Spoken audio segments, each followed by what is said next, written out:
Hello there, you're welcome to Investor Lab. So today I'll be teaching us how to create phantom wallets. All right. So I'm sharing my screen right now. So we're gonna head over to Play Store. All right. So when you go to Play Store, you search for phantom wallets. All right. Phantom. You see phantom wallet, the first one. So I'll click on it. Then okay, I already have phantom wallet installed here.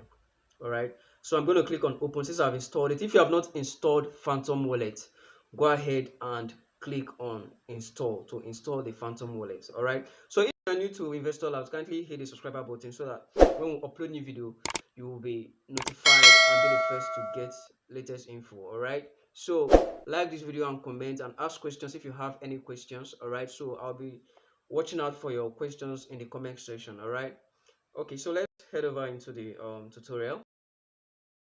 Now the phantom wallet is opened. You see where they say I agree to terms of service. All right, you click on it to check the agreement. All right, you click on create a new wallet since you don't have wallet before. All right, so you can say continue with email. I will click on continue with email. All right, so I'm going to be using email. Then I might click, okay, let me click on continue with Google. All right, then if you have Apple ID, you can continue with your Apple ID. But okay, I'm going to cancel this. I don't want to use Google. All right, so I want to use my seed phrase because that one it's taking me to the inbuilt browser, which is a long process. I don't want this video to be very long. All right, so I'm going to click on create a seed wallet passphrase. All right, so use device authentication. All right, so I'm going to put in my password of my device. Then once I put it, that's open. Then I click on next.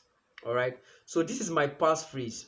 This particular passphrase is a 12 letter words. This passphrase is your password. Nobody should have access to this passphrase.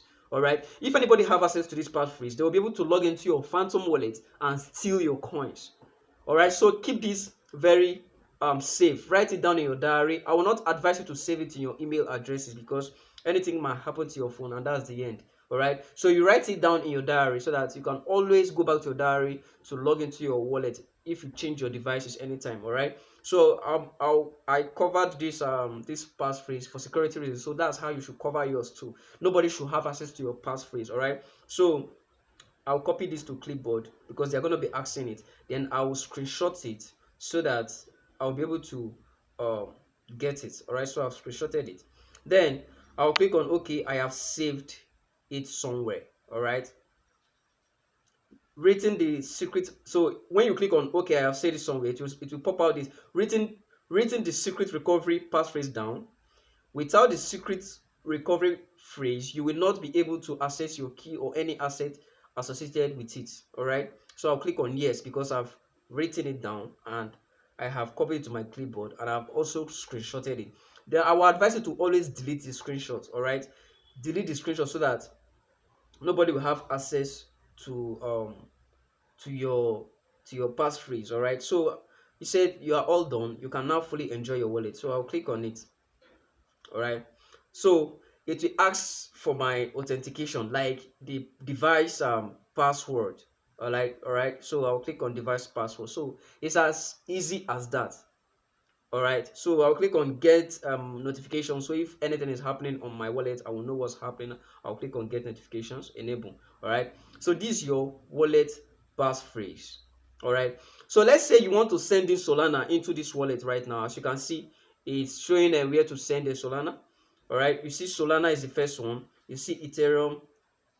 Okay, I think this second Ethereum is another network. Then you have Polygon, you have Bitcoin. All right, so you click on, you see this place that say receive, you click on receive. All right, so since I want to deposit Solana, I'll click on Solana. If it's Ethereum, you click on Ethereum. If it's Base, you click on Base. If it's Polygon, you click on Polygon. If it's Bitcoin, you click on Bitcoin. All right, so I'll click on Solana. Since in Solana I want to deposit, then I will copy my address. All right, this is how you copy your address from your phantom wallet and send it to whoever is sending you the coin. Or if you are transferring from ByteGate, Bybit, Binance, or wherever exchange you are using. All right, so this is how you copy your Solana address, same as other cryptocurrency coins. All right, so you can click on share and forward it to the person. or you copy it and send to the person. All right, so it's as easy as that. So that's it. So if you have any other question, kindly use the comment section and I'll be answering your questions. Thank you. Bye. See you. If you have not subscribed, kindly subscribe to this video and turn on post notifications so that when I upload new videos, you'll be the first to get notified. Like this video, comment so that it will help others to see these videos. Others who are also looking for this simple tutorial. Bye. See you in my next video.